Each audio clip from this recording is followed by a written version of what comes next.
Hi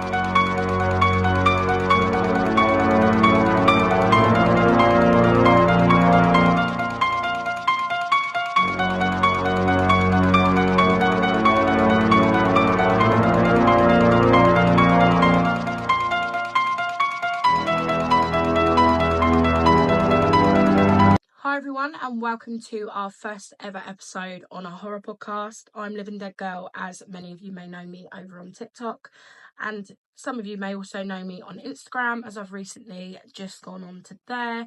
But today we are coming on, me and my niece, Coffin Cutie. Hello everyone. And we are going to be talking about a little bit about ourselves, a bit of an introduction, and also talking about the whole Scream franchise, because I feel like that is probably a franchise that everyone loves. I don't think there's much bad word to say about Scream. So starting off, I have been collecting for 4 years. I'm a horror collector as well as a fanatic. And yeah, I just absolutely have an addiction, if you like, to horror. I don't know why. I don't know what draws me to it. I think a little bit of it is the community. I absolutely love the horror community. I think they're very accepting, and they're just nice people. I don't think I've ever met a miserable horror collector or horror fan. They're always very happy and always very. They don't get bubbly. They're very Surprisingly, bubbly. with our, all of our, what's the word? The dark, the dark side to all of us. We have no soul. I feel like as people say. Yeah, I feel like we're misunderstood sometimes. But then when we go to the conventions, everyone's very bubbly. Yeah, like hyper. Yeah. So I think that's part of my reasoning for horror, and I just love the community. I think that's part of it. But obviously, aside from that, I love horror movies I love horror movies generally anyway.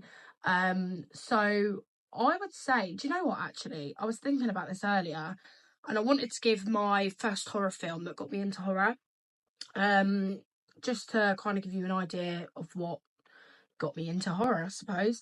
Now, my first horror film was Jeepers Creepers, but I also would say it was also the Wrong Turn films. We were talking about Wrong Turn the other day, weren't we?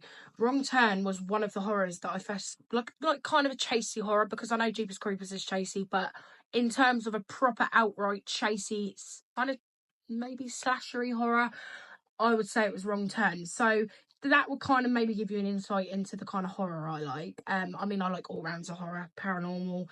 The only one I don't really like is sort of, how do I describe it? I love vampires, but I don't really overly like werewolves, vampires. I love vampires. I like the idea of it, but I wouldn't want to sit there and watch loads of vampire films. But that is aside from The Lost Boys, because that is one of my favourite films. It kind of began for me. I wasn't obviously one of these people as a child that used to watch horror films, because that's a lie. I'm not going to pretend I did, because I didn't. But I've always been dark. I've never been one to sit there and watch Barbie when I was little. I've always liked the darker films, and it kind of just evolved, I think, with age. So that's my little story. Ruby's going to sort of introduce her kind of, what's the word? Journey with horror? Yeah. Journey with horror, is that the word? Yeah, so with me, I was the complete opposite. So I grew up with Barbie, I grew up with My Little Pony, I grew up with everything to do with being a little girly pop. And then literally and then that's what I would say. And I used to like all girly clothes, like Gossip Girl. I used to love all of that. But up to a couple of years ago, obviously my aunt over here she introduced me to my first horror film, which I believe was one of the newest Halloween films. And then we watched Scary Movie. What one was it? I think Scary Movie was first. Yeah. And then in terms of actual horror, it was Halloween. Yeah, because then that's what she said about how I might like Scream, and I absolutely love it now. But speak about with the horror community. As soon as I stepped into the convention for the very first time, it was overwhelming, but when everyone was coming up to you and speaking to you, it felt like a very safe place. I feel. Yeah, that's a good word. Yeah, and then if you got to the stands, it's not awkward. They make conversation with you within seconds. And I've started to wear this jacket now. It's like a Terrifier jacket. It's got a picture of him on the back. And then I get people come up to me all the time who are horror fans that you wouldn't think of, and we start conversations and we're total strangers. But they'll go to me, "Where's your jacket from?" And I'm like, "Oh, it's from the Falafel Horror Convention in Manchester, blah blah blah blah." And then we started talking about horror. Like, I remember the other day I was in a food shop and we were just talking about how the newest one isn't going to be doing it anymore. Yeah, no, it's been cancelled. No, I just love horror so much now, and I love going to the conventions every single time. You know what? It's quite ironic, really, because when she was quite young, my dear niece, we was watching a film, weren't we? And an advert come on, because that was back when adverts were a little. Oh no, adverts are still popular, but like, on the normal TV when you used to get adverts. And it was I think it was Annabelle Creation or something, and I can't even tell you her reaction. She screamed, she cried, she begged to come and get in bed with me. She was absolutely terrified. I can't even describe to you the word. You were... Yeah. It looked like your eyes were going to fall out your head, to be honest. I remember when I tried to turn up, because I sat on the sofa and I was so little I could turn the whole 360. Oh yeah, that was it. And then so basically my aunt had a black leather sofa, and it was very, very much where you could see your own reflection from it. Shiny. And because I turned it around to try and hide so I couldn't see it, I could see the reflection. Is that what it was? Yeah, and then the whole meme now, I have a whole bloody walking meme of me going, I could see it in the sofa. Yeah, and then that's the whole thing now. Do you know what? I never knew that. I never knew that was the reason that you could actually see the reflection. I thought you were just nuts. No, you were seeing Annabelle everywhere. The sofa, because it was like level, it was like shiny. Yeah. And the TV was bouncing off the sofa. Yeah, no, that makes sense. I could see like the outline of her sitting in the chair, because it was her rocking in the chair. That was like the ad. Oh, I thought you were just the Lulu. No, the ad was her rocking in a chair. I remember it very vividly. She's traumatised. But I remember because it was on it flashed on like the sofa. I could just see like in like a blurry image of her rocking from the sofa. That's why I always used to I see it in the sofa. So yeah, that's ironic, isn't it? Really, how you were absolutely terrified, and now you're a freak. No, yeah, I love Annabelle now. Yeah, Annabelle's one of your favourites, actually, isn't it? That's madness, really. But yeah, so basically, we're just two horror nerds. I've now got a mini horror nerd, which I love, and we just love horror. But we're not the sort of people. What? We're not the sort of people that just can watch a horror film. No. We sit and we overanalyse, don't we? Every horror film we watch. Our family kind of hate that. Yeah. Whereas most people would just put a horror on, like you would a comedy, and then just turn it off. Whereas we will sit there. We'll pause it and then discuss let's analyse this for a moment. Let's look at this scene. What does that mean for the next scene? We're kind of like that. So we're just basically two giant nerds. But so today we're going to be talking about the Scream franchise, 1 to 6. We're also going to be talking about Scream 7 and our predictions for Scream 7. I do have a few in front of me what I think may happen. Probably completely wrong, because I got it so wrong for Halloween Ends, but that's for another podcast. So yeah, we will start off by speaking about Scream 1 from 1996. I just think that's a classic, isn't it, really? I think it is the OG of the franchise, of course. I am the type of person that goes to the original. I can't help it. I want to love the new films, and I do love the new Screams. They're like also one of my favourites, but I can't help but stick to Scream 1. Like, if someone says, what Scream 1, I just love it. And I know it's very cliche, maybe, but that is my God's honest opinion on it. And we are going to be ranking our Screams from Scream 1 till 6, but in our own order. Yeah, we've done things separately, haven't we? Because obviously people have got different opinions, and even though we share the love of horror together, we do also have obviously very diverse opinions, I suppose. They're normally very similar, aren't they? But also slightly different, which I like, because it makes it creates a conversation. So shall we go with our top 3 scenes, because I feel like that might get it. Can I just say, right, and I'm gonna say it, all right, you all know what I'm like on TikTok if you've come over from there. I'm trying so hard not to swear. It's been 9 minutes, but it'd probably be short for you guys because I would have edited a few bits out. I'm trying so hard not to swear, right? I've got scratches on my kneecaps right now. I'm trying my hardest. And also, can we just apologise if we're a bit flappy, because it is our first ever podcast. So I just want to get that out there. I'm absolute a liability. I'm absolutely a liability on TikTok, as you all know anyway, when I do speaking videos.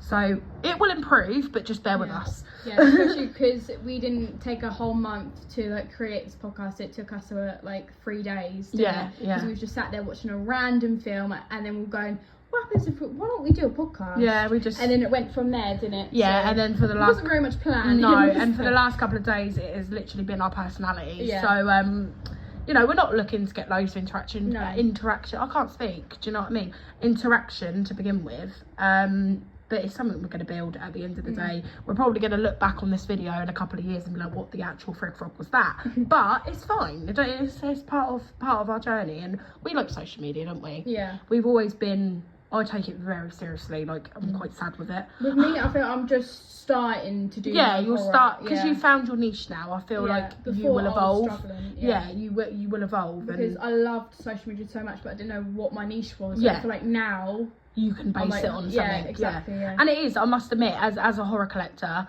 and I know I've got a few followers and people that I follow on TikTok that are also, of course, horror lovers and that collect. And even I've got someone who follows me that collects loads of retro stuff.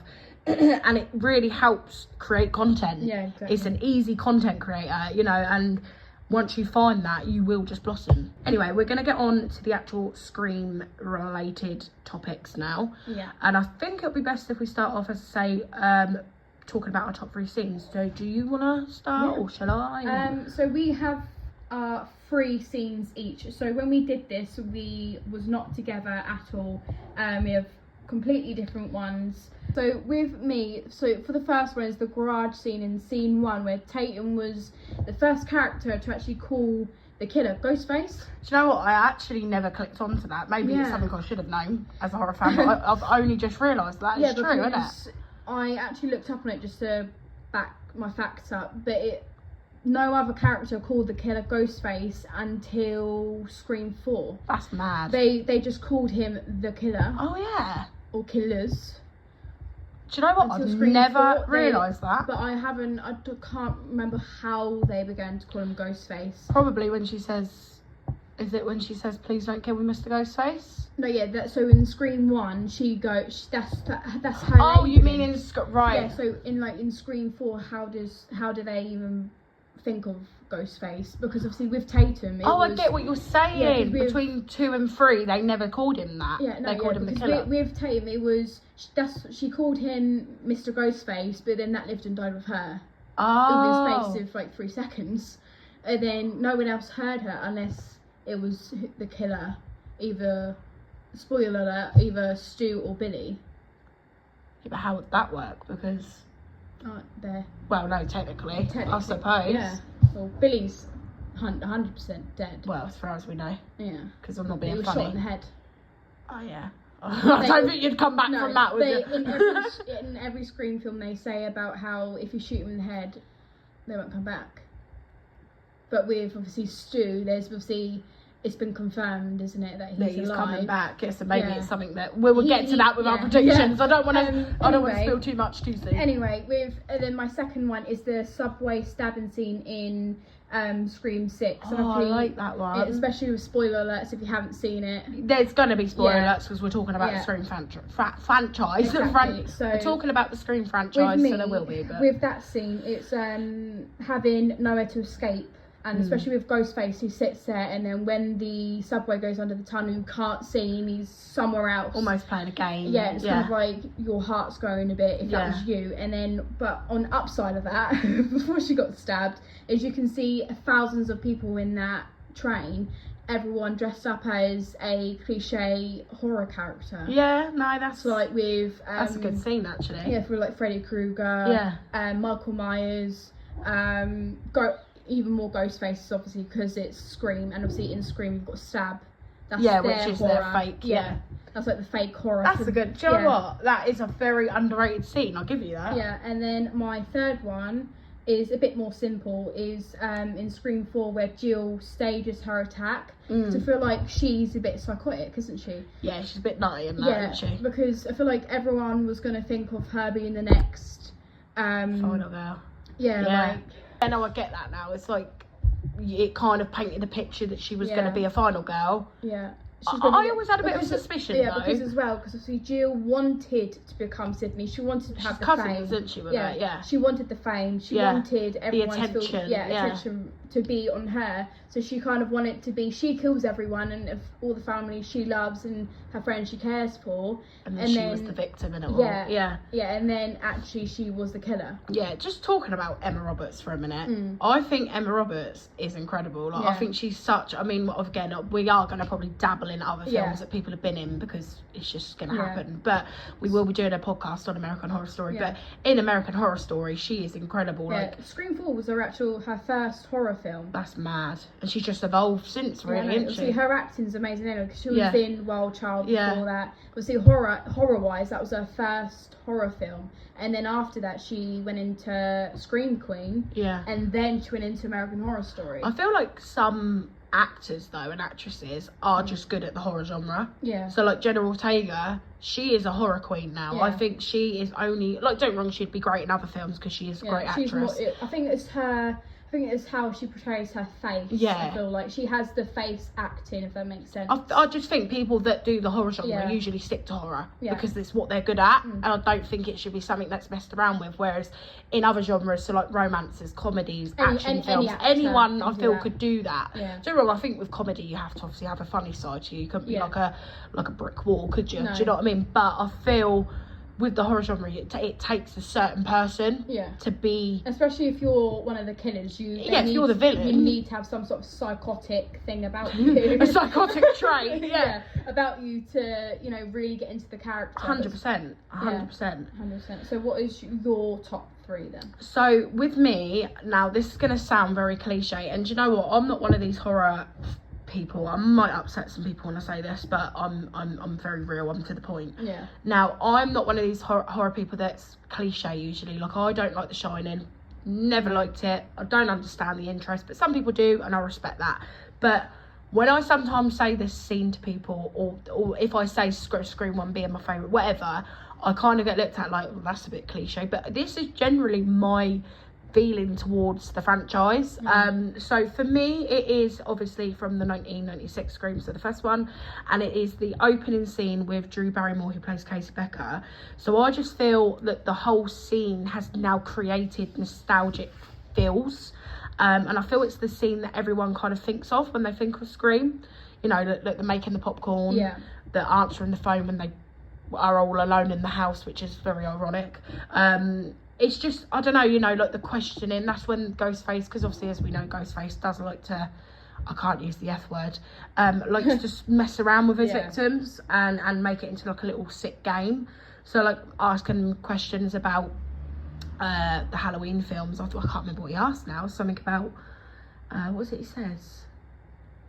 Who was the killer in Halloween and things like that, and she's got to say, oh, Michael Myers, and then when she gets it wrong about Jason being the killer, when it's actually Pamela Voorhees, because technically Pamela Voorhees is the killer, not Jason. So like when he creates that kind of like, I'm gonna mess with your head, I just really like that in the opening scene to the first Scream. I think that's what kind of created the franchise. I feel like with Scream 1 as well, they put a load of references into that film, like with that first scene. Actually, the opening scene was a different opening scene for A Stranger Calls. That's what they tried to reference. Oh yeah, you said about that. Yeah. With Casey's parents in the opening scene, her dad says, "Take the car, drive to the Mackenzie's house." That's also referencing to the 1978 film Halloween, when Laurie says, "Go down the street to the Mackenzie's house." Yeah, there definitely is. There's a lot of references into that. And also, I've just thought of something that's just come to my head, and this is actually, you're going to be like, oh my god, yeah. Dr. Loomis in Halloween. Yeah. Billy Loomis. Yeah. And so in Halloween, you've got Dr. Loomis, and then you've Nancy Loomis as well. I can't remember what it was though now. There was another one called Loomis as well. Sam Loomis, actually, from Psycho. Yeah, that's right. Yeah, I don't know, maybe if that's just a coincidence. It could be. I personally think there is not a link, because they're not the same. No. Psycho and, well, I suppose it kind of is. Yeah. It kind of is, but yeah, there seems to be, especially with Halloween and Scream. Yeah, that's not a last name to be like, I don't know, with, Common. So like with Smith, But Smith is a very much common last name, whereas with Loomis, that's not a really common name, is it? I just literally, Coffin. honest to God, that's just clicked in my head. Dr. Loomis, Billy Loomis, and Nancy Loomis. So yeah, that's absolutely mad, really, when you think about it. With my second scene, it is from Scream 5 when Amber Freeman. I think she's a great Ghostface killer. I think she was everything that the Scream franchise needed. I don't know why. Don't get me wrong. Was it obvious she was the killer from the start? Yes, it bloody was. I knew. I literally knew. I didn't expect Richie, though. That knocked me for 6. I mean, I know they say don't trust the love interest. That's one of the... But I don't know what it was. I didn't think it was Richie. But Amber had that kind of... I think it always goes like that, though. Did she get a... what's it called? Not an Oscar. She got something, didn't she? I think so. I don't really tend to follow along with that. No, I just saw it on Facebook. It was no, it was her. Yeah, sorry. No, it was her. I shared that on Facebook. Yeah. What did she get? It wasn't an Oscar, was it? No, it probably would have been like, Grammy's not music, is it? I don't know. I don't actually know. I don't understand it all. She got an award. Yeah, she got an award for best. It was just incredible. It was incredible. Don't get me wrong, it was obvious. But I think that's what they do in the Scream franchise. I think they say there's 2 killers. It's obvious for the viewers, but they do it in a certain way. But what I think they do is I think they, obviously I know there was 3 killers in the last one, but what I think they do is they make one obvious and one not so obvious. Yeah. So like Billy Loomis was pretty obvious in the first one, but Stu had little things that he said and done. I think they let it out a little bit more with the first Scream, but as it's gone on, their second Ghostface isn't always as obvious. But yeah, her acting was incredible. But anyway, when Amber Freeman falls onto the oven top and sets the light, I think that was like iconic. Like it gives, maybe it's because I'm a nerd, but it gives me goosebumps every time I watch that scene. I think it's because of the level of like, oh, that's savage. Do you know what I mean? That's savage for Scream. And also, I'm cheating here. I've also squeezed in another bit. The scene where she goes onto the porch. Do you know when she comes out and Gail and Sydney are there? Yeah. Because they've just told Sam that it's Stu's house, isn't it? When they come out and she pretends she's the victim and she's hurt, I thought that was pretty good. And then she fires shots at him. I don't know. It's just... that's what I think of when I think of Scream 5. I don't know why. And then with my last one, I've cheated again. I'm very sorry. I'm a very indecisive person.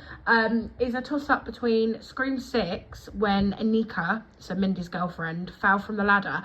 I think that scene overall was like incredible when they had to climb across the ladder. It's like it just created the suspense. You're on the edge of your seat, and it also creates that suspense that horror fans crave. That's why we watch horror, because we want suspense. Do you know what I mean?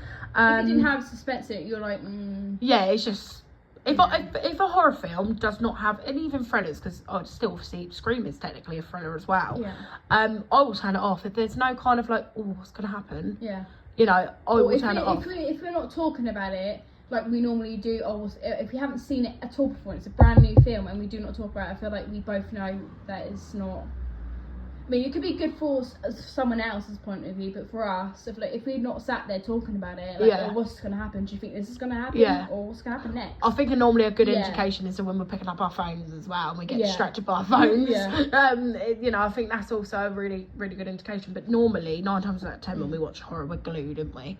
We are glued. But even though we know what's going to happen in the Scream, because it's the same thing every time, really, in it. They do it obviously different. Even though we've seen it every 24/7. We still sit there and talk about it on. Oh, imagine if they did this instead. Well, do you know what? Actually, I know I haven't gone on to my next bit yet, but I need to make this point. When I went to see Scream 6, that's the New York one, isn't it? Scream 6, the beginning scene. Do you know what? I nearly walked out the cinema because I thought we were seeing the ghost face before the end, because obviously it's when he stabs the girl in the alley, isn't it? And then we see his face, and I thought, really, why have they done that? Why have they messed around with it? Because it was already kind of on edge anyway, because it was set in New York, and don't get me wrong, I think that worked really well. It not being Woodsboro, it was a big city. It made it different, but a lot of horror fans were worried about that, I think. So we were already on the edge of our seats a little bit about the change of that. And then I thought, oh my God, please don't tell me they've put the killer at the front of the film, because that is just taking it out of it completely. I was ready to walk out. I'm not even joking. But then when you actually sit and watch it, that is in the actual intro, really. Because obviously every intro, when he stabs and then it comes up with a scream and then the number of it, the actual Scream person, the Yeah. killer. Obviously, the actual intro when it starts is when the killer actually kills. Well, that's what made me think it, because he Yeah, rang the the girl fake in the killer, bar. yeah. He rang the girl in the bar, pretending that's obviously to his be professor. yeah, pretending to be like meeting up for him for a date or something. So I Yeah. thought, oh my god, they've rather than starting it in a kitchen like they usually do for Scream, innit, 9 times out of 10. Oh, my phone is vibrating.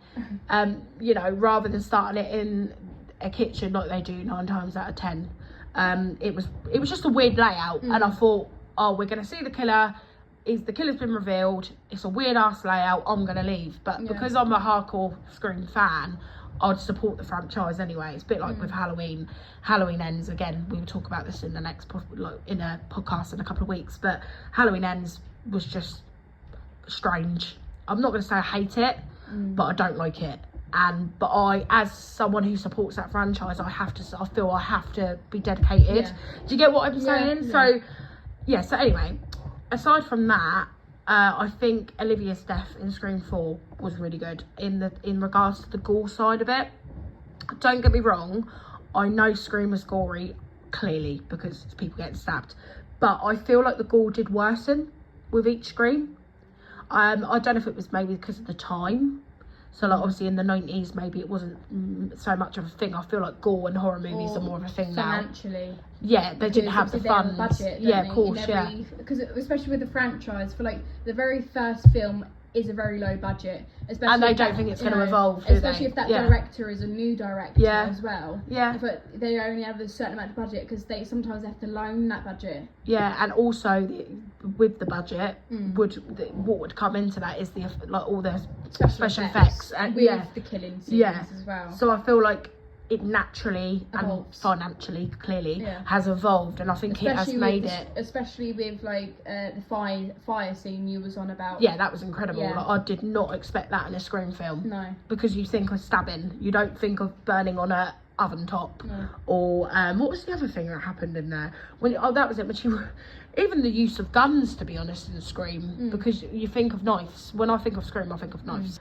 Same with Halloween, I think of knives. I don't think of any other weapon as such. But it's a bit like when he had was it like a shotgun? I don't really know guns. When he had a shotgun in Scream 6. When Tara and Sam were in the shop and he got the shotgun off that was weird. I feel like with Ghost, I feel like his obviously actual weapon is his knife. Yeah. But I feel like if the knife isn't working, I think he goes, oh, for God's sake, I'm just gonna get a gun out. But he doesn't have a gun on him. I feel like if he sees one, he will use it if the knife isn't working. Yeah, if it isn't doing the job. No. But I think as well with Ghostface, because it is an actual person behind the mask, it can evolve with weapons. Whereas with obviously Michael Myers, for example, he is what he is. He's the shape. He's known just to use knives or strangle people. You know what I mean? It can evolve a bit more with Ghostface because it is an actual person with just a costume on. Yeah. Which is really strange. It's just copycat killer, innit? Yeah. I do love a copycat killer film though. I can't lie. Like Urban Legend. Urban Legend. You have to do it right though. I feel like if they say they bring out a new franchise of some completely different energy to copycat killing, it look like Scream. Yeah. Yeah, you don't want it to reflect on the Screams. Yeah. Or even if with Scream, let's just say if they did it differently without the other Scream films, if they just carry on doing what the other Scream film did, but there'll be no point. But how they've evolved it in certain ways. Well, they've changed it up, like we were saying, with the special effects, with the gore side of things, with Ghostface picking up a shotgun. Like, even though we know he's a normal person or she's a normal person under the cape and the mask, there's got to be absolute thought to go into it. Exactly. Yeah. Or what can we do different? Oh, we'll do Ghostface with a shotgun. Yeah. That's like iconic. Which is really a fun fact of was Scream 2 only 6 months after the original. Kevin Williamson had an idea for the sequel, so he was doing Scream 1, and then he already had a thought in his head of Scream 2, and then after Scream 1 was released, he only began 6 months after that. Yeah, that's mad, isn't it? That's not a lot of time really to prepare for another. And that was a really good film as well. Yeah, no, Scream 2. There wasn't if you was to watch that and didn't know about that fact, you wouldn't think it was rushed. No, you wouldn't think that. Oh, No. I didn't know that. I did not know that. That's absolute madness. No. So with that being said then, what would you say your favourite, this is a really hard one, I can't lie. Your favourite Ghostface killers were? Okay, so obviously the OGs, isn't it, with Billy and Stu. It was the OG killers. They made their imprint on the franchise. Yeah. Definitely, because especially with Billy, with Sam, and the later on Screams, and then Stu, obviously, you don't really hear much of Stu. Yeah, but the reason why is because obviously Scream exactly. 7, I reckon they've kind of planned that though. They must have known. That Stu was supposed to be, well, obviously Matthew was supposed to be in Scream 3. Really? Yeah. Had to rewrite the whole script because obviously at the time, what they was going to do with Stu was him being like prison, and then him trying to like, I don't know what the word is. Escape maybe? No, like he had like people in a high school killing everyone, and then like a ringleader. Yeah, and that's then, actually really funny. And then him telling other people to go and try and kill Sydney.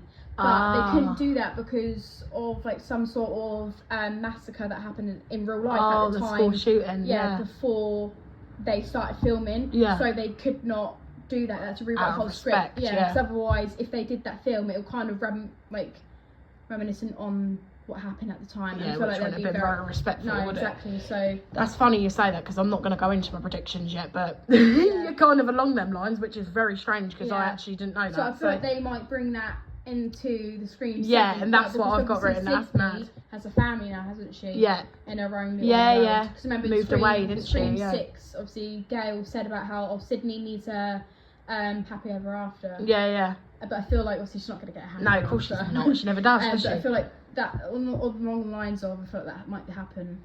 I think the opposite. We'll get to that in a minute. Yeah. We're leaking our predictions. Yeah. Stop it. Alright, anyway, and then because obviously I have 3, so obviously Billy and Stu, and then my other one is Jill. Yeah. Like I said, because obviously Just she the was villain, supposed to. innit? She wanted to be the next Sydney. We thought she might be the next Sydney, and it turns out she was just this psycho killer. Yeah, she didn't. I think Jill, and it's not because they're both female. I feel like she resembles Amber a lot. Yeah, I feel like it was out of jealousy. She kind of like had her blood boiling, and then. Yeah, don't get me wrong, I don't think Amber had the jealousy thing of like Sam or Tara, but I think Jill's her cousin, so I feel like she's behind a figure of Sydney. Yeah. But Sydney has all like the attention and on stuff her. like that. Yeah. But I think what I mean by her being like Amber, I don't mean because of her motive. Obviously, Jill's motive is because she wanted all the attention, and all that. Especially whereas because Amber. Sydney's book. Exactly, Well. Whereas that's more attention. Yeah, Amber just purely wanted the weird, freaky thing with Richie, whatever that motive was. But you know, I think in terms of the actual acting, Amber and Jill as Ghostface killers were very similar. Yeah. That villain, psychotic. I want what I want. I want my happy ever after. Yeah. You know, I think that was very similar. Was that your Ghostface then? Yeah, those are all my 3. So with me, it is also Stu and Billy. I think everyone probably is going to say that though. Like, I know it sounds cliche, but it's the truth. At the end of the day, like I said, they've imprinted They've started the whole thing, haven't they? And like you said, no film, even like Halloween, for example, no film, Jeepers Creepers, anything like that, starts off knowing very, very rarely. I think Terrifier probably knew, but they only knew after probably the second one that they were going to become this franchise. No film starts off knowing that. They're probably going to think they're a low-budget horror film that's going to do wow, but not, you know, look how much Scream has blossomed. Yeah. In, what would it be? 1995, so that's 29 years, isn't it? No, 96, sorry. That is, well, just under 30 years. You know, that, how much it's evolved is crazy. But for me, like I say, it's because of your reasoning, really. Because it always goes back to the original, and they actually quote that in the film. I didn't do that on purpose, I promise. And my other one is Jill Roberts as well. And also Charlie Walker, which is also in Scream 4. I don't know why, I just think he's a great, what he does to Kirby and everything like that. I just think it's absolutely brilliant. But again, it's kind of the same reasoning as you, like just the way she acts, Jill Roberts. Yeah. I'd say it's more Jill Roberts than Charlie Walker, but I do also like his reveal. Yeah. Because of what he does to Kirby, and then that also goes on to the newer Screams with the knife. I don't know, it just feels like that sits right with me to pick them. All the ghost faces are really good. And they're different in their own way. I think the only person as well, actually, I feel like Richie resembled, I said that really weird, resembled Stu a lot. You know, when he goes, everybody dies, Sid, and I'm pretty sure Stu says something like that. Just like, it looks like his veins are going to come out of his head when he's like shouting at Sydney, and that's what Stu was like. Look, it's like they're nuts, isn't it? So yeah, really, it kind of does resemble, but it's different in its own way. Yeah. Does that make sense? But do you know who we need to give credit to though for Ghostface? We need to give credit to Roger L. Jackson. Oh, what a guy. Obviously, for people that don't know, I mean, you should know, is that obviously he voiced all of the Scream Ghostface movies. Obviously, with like the voice box, that is him. He's created that iconic voice, hasn't he, behind everybody else. So, you know, he deserves a lot of credit. We actually met him, didn't we, Ruth? Yeah, we did meet him at For the Love of Horror. I think he is actually, I mean, that was our first year, wasn't it? Yeah, it was. So I'm being biased anyway because it was my first year, but I generally would say he was one of my favourite people. He was just really nice, wasn't he? Really laid back. Especially when obviously he wasn't actually in the films; it was just his voice. But he's an iconic piece. You made a really good point. He deserves more credit than he gets, I think. You know, we're very quick to talk about the actual killers, the actors of Ghostface, but without him, we wouldn't have that same effect. No, and you know Excuse the sirens in the background, they're coming for me. Especially with like, you know, as soon as you pick up the phone and you hear that voice, you know you're gonna get. It's the hello, Sid. I'm not gonna do it because I can't do it. Hello, Sydney. That's pretty good. But yeah, no, totally. I think he does not get as much credit. Like, a lot of people do not know that. No. Obviously, unless you are a hardcore horror fan, you're gonna know that, and a Scream fan. But if I turned around and said, "Did you know that?" If I said to her, for example, I don't want to say my mum because that's a really bad example, but someone who likes horror but isn't a nerd, they would turn around and go, really? I don't think they would know that. No, I think if you're a hardcore horror fan, obviously you're going to know along the lines of it. But I know that some people on here are new to horror, and this is what this podcast is mainly about, is if you don't know horror or if you're starting to know horror, like with me, I've only known horror for over a couple of years now, so even with some information, it's good to know. Yeah, but it's the same with me, Rube. Like, I am, every day of my life is horror. How long have I probably been watching? Obviously, it must have been in year 9, because that's when... You weren't too far behind me, because I mean, I've always watched horror. I've watched horror hard for probably 6-7 years. I'd say lockdown. Yeah, 6-7 years for me. Like, if I put a film on, it was always horror. It was always something spooky. But in terms of collecting, it's been 4 years. I've gone hard on it for about 4 years. Yeah. I make it every day of my life horror. I feel like before I used to watch it, but now I feel like that's the same with me. With now that I'm really into it and stuff, I'm gonna try and start a horror collection now. Obviously, I've only just watched it and slowly my content, and that's what it's being about.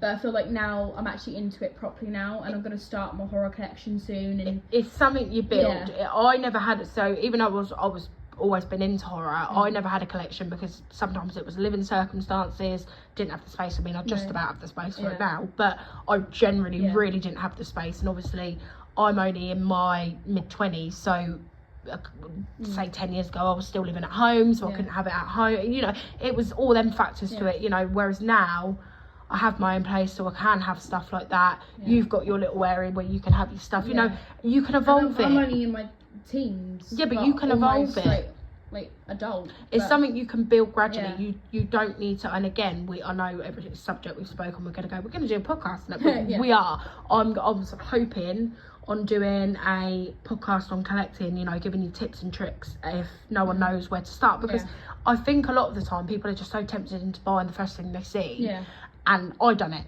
and it's not worth it, because half of the things I first bought I don't even have anymore, or they ended up going in the bin because they broke because they were cheap and horrible, you know. So we'll cover that, I think, at some point. So if we do obviously do the podcast about franchises and stuff, and if you are a hardcore horror fan and you know every fact out there, I don't think anyone knows everything though, Yeah. because like I said, I make it every day of my life, and some of that I don't know. Like with Scream, like today, if this is your hardcore franchise that you know ins and outs of, people that listen to our podcast are fresh. They're new. They're going into the horror, so they're listening. I keep saying watching. They're not watching nothing. You're listening. You're listening to the podcast, and they're learning about the franchise. So even if you go, "Oh, I already know this," it's about the people that don't. Yeah, but I think as well though, even if you do think you know everything in and out. Look, I thought I knew everything like the back of my hand about Scream, but there's been a few things that you've brought up that I generally didn't know. So I don't think you could never know too much, and sometimes when you're watching horrors, they make clues in horrors that link together, really obvious, but you're not paying attention to that. Even though you're analysing a film, it's not until someone points it out. It's kind of like a puzzle. The more you watch it, the more it comes to the surface, doesn't it? Yeah, no, 100%. So I don't think, no matter how much of a hardcore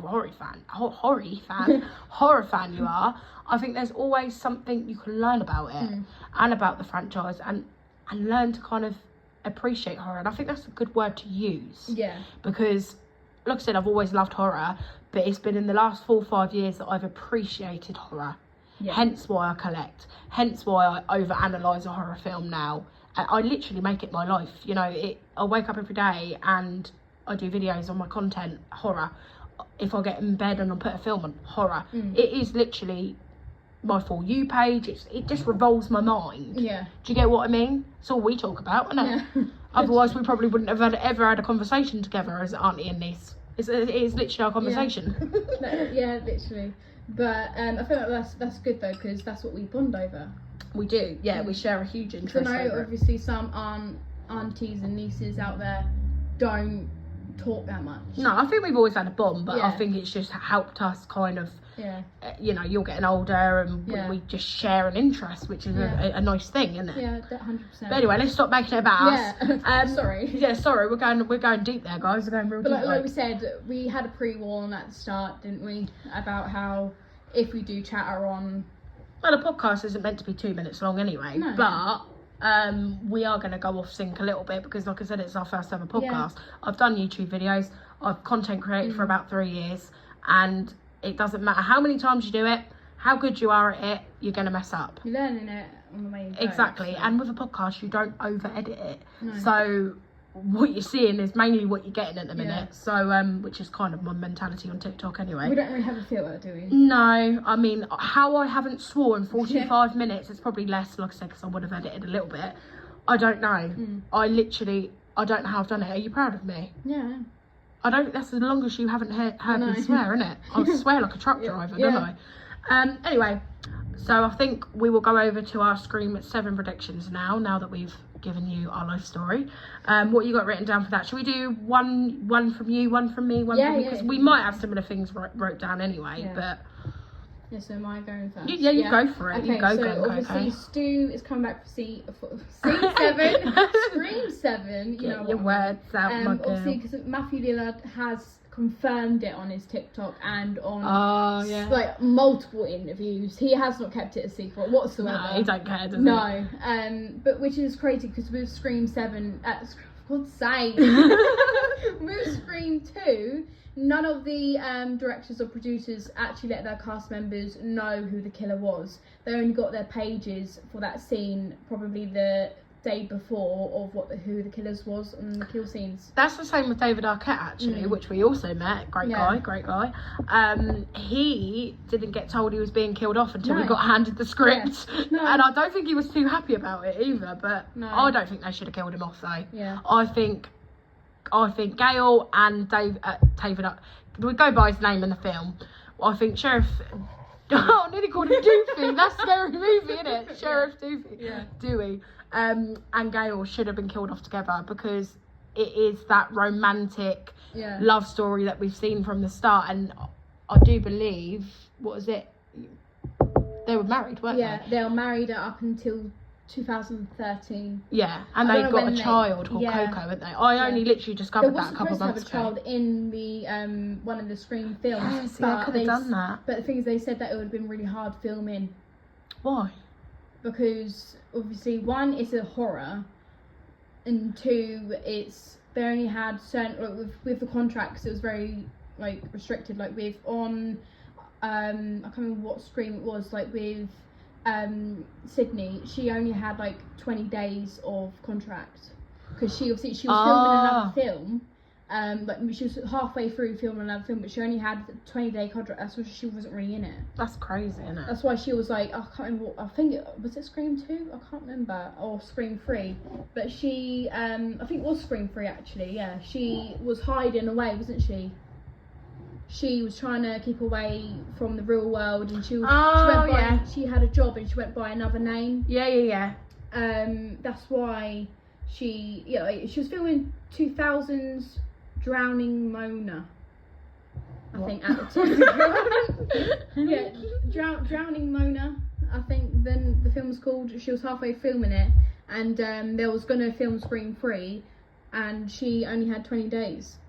So she wasn't. Yeah, no, it's true actually. Yeah. She wasn't in Scream 3 a lot, and so I thought they could have done something different there. They could have like maybe portrayed a different character in that film, and how, because she was technically on the sidelines because she was filming a different film. Yeah, that I never thought of it like that, to be honest. To be honest, you don't notice that she's not in it a lot though. I don't think you notice it much that she's not in it a lot. Yeah, but now, Scream 3. Yeah, but now that I've found the fact out, I feel like now it's highlighted. What? Yeah. It's highlighted, hasn't it? Yeah. She only had 20 days of her contract. Yeah, she only had 20 days because obviously she was midway through the film she was originally in, and then that's when they started Scream 3. It's not long, is it, really, to do like? Because I think she was in it more than it seemed. Yeah. When you're actually watching it, it don't seem like she wasn't in it much. But it wasn't supposed to be like that though, because it was they had a whole another script, but because she was halfway filming through Drowning Mona, they had to rewrite the whole script for her. That's madness. That's absolutely crazy. I mean, I love you, Neve, but come on, they could have done it about a different character. Yeah. If they had to rewrite the whole script, they could have done something else with it. Oh, that car was loud, wasn't it? Yeah, Can I just say, actually, our sound quality isn't going to be great right now because we are on a iPhone, which isn't a problem, but it's a last minute thing that we've planned. So we are going to be sorting our equipment out. Please just bear with it. It's not something you can do overnight. But we're trying to make it as good quality as we can with what we've got. So I just wanted to side note that, like you do. But yeah, no, I just feel like they shouldn't have killed him off yet, do we? And apparently, I don't know how true this is. Don't quote me, everyone. And it isn't gospel, but apparently he is making a return, Dewey. But the thing But they can't return everyone because that's ridiculous, isn't it? Exactly. I'll get with Stu because he wasn't actually shot on the head. He just had a TV fall on him. Exactly. Whereas you can't bring Billy back because he was shot in the head. It needs to be left. Well, it was sort of brought back because of Scream 5 and 6, where Sam has her delusions about. They brought him back in a nice way. Yeah, exactly. They didn't bring him back. Oh, yeah, he was dead because he was shot in the head, but now he's back. Yeah, you can't do that. There's no with Terrifier. There's a supernatural feel to it. Even with Halloween, there's a reason of why he come back in that one. There's in Halloween he's like, what is it, like immortal or something like that. So the more he kills, the more stronger he gets. Yeah, so there's no supernatural side of it. It is literally teenagers dressing up in their ghost face mask and killing people. You can't add a supernatural. Obviously, the delusions that Sam was having and seeing her dad because of trauma and things like that, knowing that she's the daughter of a serial killer, that's because of her delusions and her trauma. But you can't make that factual and make it like he's come back to life. That would be a ridiculous thing if they'd done that. Exactly. I wouldn't get hyped over that. I'd think, what the hell are you doing? That's like, they bringing Tatum back when you know full well she was killed by the garage door. Exactly. It's just, I just hope they don't do that. I hope they don't do that. I don't think they will. I think, play it safe, keep it to what we know. We know they've been and gone, them killers. They've held a legacy. Leave it at that. But with bringing back people, though, Gail. Oh. Because obviously at the end, well, not at the end, but when she had a kill scene at I did like that scene, actually. I kind of wish I'd wrote that down now. When the paramedics came, they said they feel a faint pulse. Yeah, I don't think she's going to be dead, though. No, I feel like maybe, do you reckon she might have a recovery and come back? 100%. And leading into the predictions, I think she's going to be killed off. They literally said she has a faint pulse. They didn't say she's dead. She could possibility, this is off the top of my head, but maybe she'll be in hospital and she'll get killed in hospital. I do think, I mean, obviously we don't know if this is the last Scream. I think they can keep going with it a bit longer. I feel like with Halloween that had to end. I feel like there's a certain point. Yeah, it comes to a time, and I think Scream will come to that point. But I feel like they could probably go again because it's copycat killers. Yeah, you can keep going and going. I feel like with Scream 4, 5, and 6, and obviously potentially 7, there's a whole new storyline. Well, I think it's just evolved with the years, hasn't it? Well, obviously 4, 5, and 6 is a storyline. Obviously with 7 it's going to be completely different because Sam and Tara aren't going to be in it. Yeah, it's kind of moved with the times. Yeah. And then going on to, obviously, I don't know how they're going to do that. Well, this is what I was about to say to you. So this isn't obviously a prediction. This is one of my predictions, if you like. So this isn't really a prediction. It's more of a speculation. But what do we think is going to happen now that Melissa or Jenna, that we know of as horror fans, I'm not saying again that this is gospel, but we all know as horror fans that, you know, we're not going into the reason. I don't want political debate on the podcast, but we know that they're not returning. So Jenna, how are they going to do that? She's obviously filming the new season of Wednesday. So that's why she can't be in it, because obviously the time. I think some of it is because Melissa's not there. I think you got to imagine. I guess a way she could have filmed Wednesday and Scream at the same time, like how Neve did. But I feel like because obviously what's happened, I think she probably I don't want to do it. Maybe it's because of her own political views. Maybe she agrees. And maybe she's thought, no, I'm not. I don't know the reason behind Jenna. But we're not going to get into. We're not. But it's just going to be weird because I feel like Sydney Prescott is going to become the main subject again. And I was really enjoying Sam and Tara's storyline. I feel like they had more, especially with Sam. Well, Sydney's like this sort of innocent person, isn't she? Where she was becoming Sam. Whereas Sam was becoming, especially at the end, she was becoming more like her dad, Billy. She had a dark turn, didn't she? She was enjoying it. She was obviously killing the police officer. What's his name? Dr. What? Detective Bailey, isn't it? And obviously she was stabbing him multiple times until Tara walked in and she was going to go for one big one. And then sort of stopped because it's her sister. She's kind of embracing her killing. Exactly, but obviously on the long line, on the lines of that. Along the lines of that, Tara kind of had a little dark. I think she did, but I think with her that was just seeking revenge on him, obviously, for obvious reasons. I think with Sam it's more personal. I think because she is the daughter of a serial killer, I think it is. I'm not saying all people that are related to, please don't think I'm saying that all people that are related to real life serial killers have got it in their genetics. I'm not saying that, but it's not been proven. So what I'm saying is because she does have that in her blood, and she had the hallucinations of her dad going, kind of egging her on, wasn't it? And then her grabbing her dad's knife is a huge indication. That sounds like a euphemism then. I'm not gonna lie, alright, maybe I'm just sick in the head, but that sounded like a euphemism. Grabbing her dad's knife, sicko. I just don't know how they're going to do that now, because I was really, obviously it's just what it is. That was becoming a storyline, and we could have had so much more from Sydney. But exactly, Sydney needs to, I'm not being rude, and I love Neve Campbell and her character, one of my favourite final girls. Can't say she's my favourite, but she's up there in the second, whatever. But I don't know how they're going to do that, because Gail literally said Sydney needs her happy ever after. Yeah, but I just feel she needs her happy ending. Yeah, but I feel like Sydney. This is what I was going to say. Sydney Prescott needs to be killed off.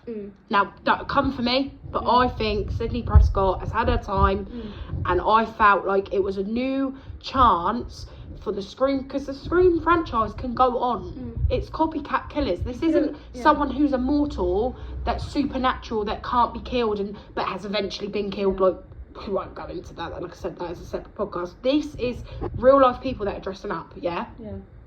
So this can go on.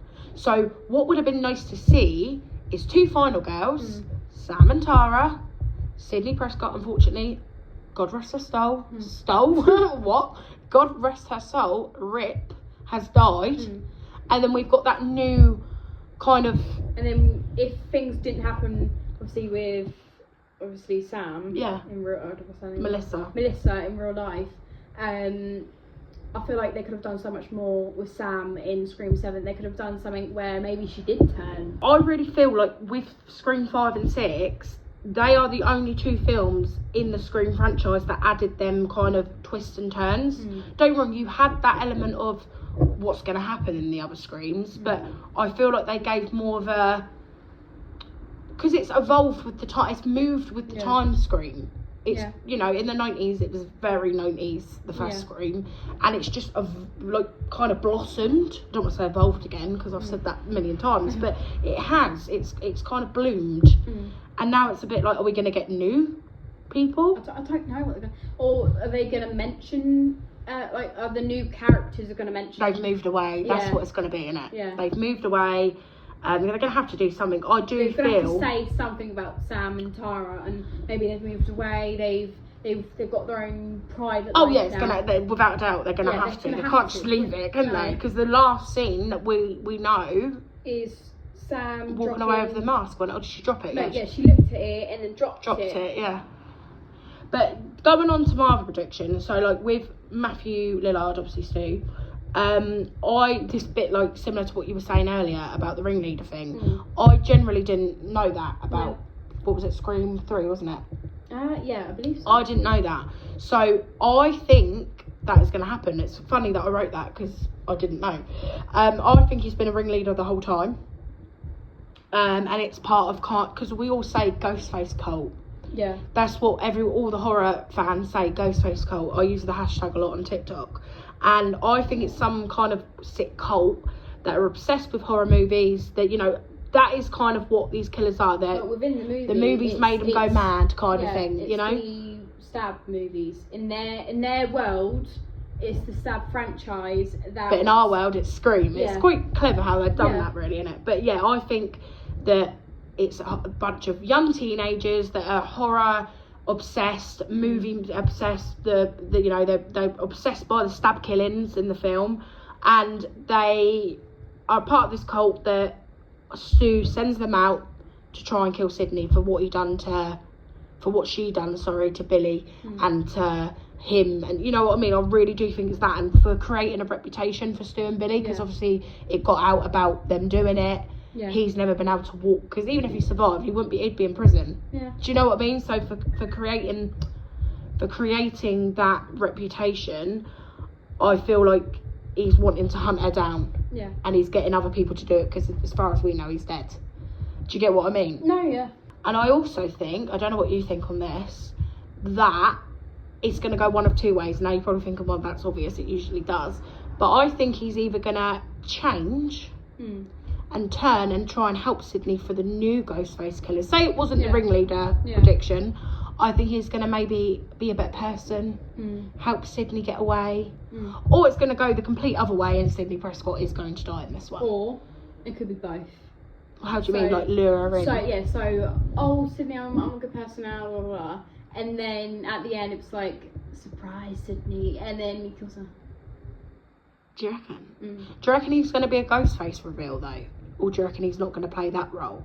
No. Because we know he's coming back, so it would be obvious, wouldn't it? I've got a vision in my head where, you know, he's going to try and help Sydney. He's going to try and make amends with Sydney. If we're going on the basis of if Stu's in prison or if he's in hiding, he's doing the thing of over the phone of making amends with Sydney. That makes Sydney think, oh, maybe he is, but I think maybe she might have her inkling though.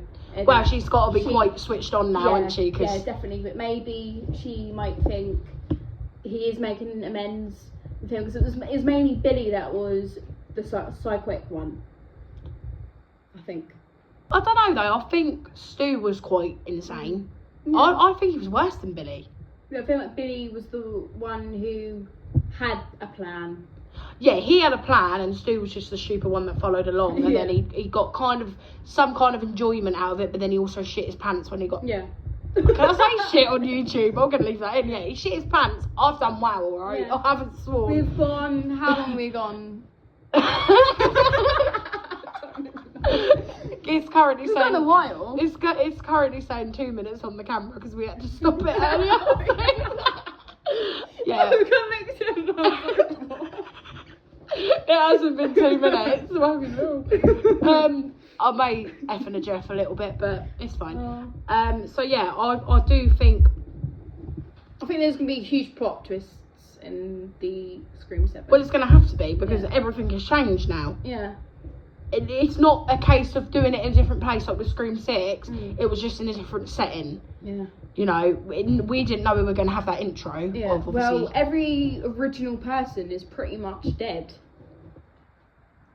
Yeah. So it's just Sydney. Gail, but we don't know that yet, do we? Yeah. And then obviously Stu. Yeah, and yeah, it's just literally Sydney and Stu in it because, and Gail possibly, but obviously Sam and Tara aren't in it that we know of. Yeah. I just want to say I'm not the one confirming that. It's just what horror fans have been told, and it has been kind of confirmed on multiple sources online. But I don't know. It's going to be an odd one. But do let us know in the comments what you think your predictions are. Anything we've kind of covered, you know, in the podcast, what the predictions are. For Scream 7, your favourite scenes from previous Screams, and also like your favourite Ghostface. Basically anything we've talked about. If you want to engage, let us know in the comments. I think now would be, do you feel like we've covered everything? Do you feel like it's a good time to rank? Yeah, I think we should rank. Are we feeling ranky? Yeah, I feel like we... Did you like that? Yeah. Right, yeah. I think we that should... myself. Yeah, I think we should rank now. I think we've pretty much covered everything, but if, like you said, if you think that we've missed something that you know of, then please let us know. Yeah, we're always interested. I love like discovering new things about horror films. So, like we said in the beginning, when we did our points of our Ghostface killers, our favourite scenes, we didn't do it together, did we? No, it's quite and mad, with really. our rankings, they're pretty much similar, aren't yeah, they? but I think, like I said, with Stu and Billy being the favourite Ghostface, I think that's pretty obvious. Yeah. With most people, not everyone is going to think that, but Jill Roberts, the fact that we both picked that. Yeah. But she was iconic. Out of everybody. Like I said, I just think Emma Roberts is a fantastic actress anyway, so I'm a bit biased really. But right, you go first. Okay, so I'm literally going to go in the number order. So with me, I'm an OG. I'm an OG horror girl. I can't help it. It's Scream 1. And then this might surprise some people because even though I'm OG, I do actually really like the new ones. So Scream 5, Scream 6, Scream 4. I love Scream 4 because of obviously Jill Roberts and Charlie Walker. And then 2 and 3 for me. And then with mine, it's literally... 3 was a bit like odd, wasn't it? It was good. I liked 3, but I feel it was a little bit, probably because of what you said, it felt a bit rushed, a bit... Yeah. Do you get what I mean? Yeah, which is strange because obviously Scream 2 was technically rushed, wasn't it? Yeah, but I felt like that Scream 3 was... They took a lot for Scream 2. Yeah. But what mine are literally Scream 1, because obviously it's the original, and then Scream 6. And then Scream 6, Scream 5, Scream 4, Scream 3, Scream 2. So we're literally bang on, apart from the 5, 6 and the 2 and the 3, innit? Yeah. It's literally, it's switched around. Yeah. It's mad. For me personally, it was a really hard toss up between 5 and 6 because I love Scream 6. I think what they done with it was amazing. But Scream 5 for me, I do like Richie. If I had to pick the next Ghostface killers, it would be Richie and Amber. So that's probably why I would have picked it. And then with Scream 4, just love again. I think it does revolve around the Ghostface killers, doesn't it? Yes. How you rank it, but I do also think scenes are important. Love that ladder scene. I think it was just my hairs on my arms were standing up when I was watching that. Like I was getting like, oh my god, they're all gonna fall and die. Do you know what I mean? I thought there would have been more deaths in that scene. Yeah. But then I suppose they wouldn't want to kill people off too soon, would they? I love Chad as well. Yeah. Mindy's brother. I think he's great. How the hell has he survived though? Because in the last, obviously in the he's been stabbed loads, and he's like at the end he's just like there. Yeah. It's crazy. I don't know how he survived it. But with that being said, I think we are finished for our first podcast. I do apologise. My mouth hurts. Alright, and I can chat for I am the mouth of the south, me, but my mouth is hurting. But yeah, thank you all for joining. Next week we are heading over to Terrifier, aren't we? Yeah, my favourite franchise. Yeah, that is the niece's favourite franchise. Don't get me wrong, I can't pick a franchise. I can't. For me, I love Scream. Yeah, bits. it's in my top 3. Terrifier. Yeah. But Terrifier is like my. It's your little thing, isn't it? Yeah. It's like with you, yours is like Halloween. Mine's probably Halloween because I feel like with you, Terrifier got you hard into horror. Yeah, I feel like with Terrifier, I don't know what it is. I think it's because with David, who plays Up, I think he's more like, he's funny. He is a psycho, obviously, especially with his killings. But I think he doesn't speak. Yeah, it's all with his body language. Same with me with Michael Myers, actually. I think, it's all with his body language and how he portrays himself as a mime, because he technically is. He is a mime, yeah. But yeah, I'm not going to say too much because there's no point. That's for next week. We'll do the podcast now, shall we? Yeah. That's same with me, really, with Halloween. But obviously, Michael Myers doesn't show any body language. No, he's just like a stick, isn't he? Yeah, he's basically nothing. No, he's just a massive, like. He doesn't stand. He stands. He doesn't stand. He doesn't like move about. Is he on wheels? Do you reckon he's on wheels? Maybe he's on wheelies. You never know. Well, the trainers with the wheels in them. Yeah, Heelys. That's what it's called. Wheelies is from Wizard of Oz. Michael Myers on wheelies. That's an image. But the thing is, when we're talking about different franchises, we are going to dip into other ones because you kind of compare it, don't you? Yeah. But we will be covering Halloween, but I want to cover it in depth. So I'm talking Halloween H2O, the Rob Zombie Halloween, Season of the Witch, but that is going to be so long. So we need to really kind of analyse it, don't we? Reanalyse, and there's a few I think you need to watch, isn't there? Yeah. Like some of the really cheaply, badly made ones. And there is some in there in the mix, but you're more nowadays horror, aren't you, really? Really? Yeah. Like, you like your OG stuff, like Scream, like in the 90s. Yeah, I do. I wouldn't say you're like 70s horror, right? No. 80s. I'm not like hardcore, but I do like you dabble. Few. Yeah. You dabble. I like the original Leatherface. Yeah, it's good. Yeah, well, Texas Chainsaw Massacre. If you wanna get the whole title. Yeah, but what I mean is you're not one to sit there and watch like Killer Clowns from Outer Space and put that I remember, on. I remember watching the original Chucky. And that was questionable. Alright, we got to do a podcast on that. Alright, what are we saying about my man? No, I know what you mean. I think Chucky's good, but obviously because it was so old, it wasn't really good film quality, was it? Yeah, but I personally think that makes horror though. Sometimes I think it kind of adds that. Again, I'm a sucker for nostalgia. Like I love a bit of nostalgia, me. So that's my issue with it. But I think for you kind of have like loved it for the newer stuff, and then you've dabbled into the older stuff. Do you get what I mean? What's really crazy though is when I'm like your age. But this is the point. Terrifier is going to be old. It's going to be. Well, the first one was 2016, wasn't it? Yeah. That was like nearly 10 years ago. Yeah. That's crazy. That's before I even knew about it. Yeah. But when I'm your age, that's going to be the old. When we discovered Terrifier, though, me and you, it wasn't because I watched it and then I said to you about it, didn't I? Yeah. It wasn't that well known. No. It really wasn't. And I think, obviously, people forget about All Hallows Eve. Why am I doing the Terrifier podcast now? Yeah, shit. Stop now. We're leaking our next stuff. Yeah. But yeah, so... Sneak peek, yeah. So next week is Terrifier. I think the week after we said about... What did we say? We said, like... I'm just trying to let them know what's coming kind of this month. I think we said recommendations and reviews, didn't we? Yeah, you said about that. Yeah, so we're going to do some like low budget horror movies that have recently come out, give our opinion on them. Yeah, our newest ones. Our recommendations for some that we've watched a while ago that are fairly old. We also said about like maybe talking about if new horror films that are new obviously to the horror genre can survive into a franchise, make it into a franchise, or if it is just a standalone, just the one horror, only be one. Yeah. So for example, like I don't know if anyone's seen it, that Heart Eyes. Like, is that I love that, but we'll talk about that not this week, next week. No. But I generally just think that was such a great film. Yeah. I feel love like that. Maybe that's given sort of Scream. Yeah, it is. Copycat Copycat killing. But I don't know if it will make a copycat killing or.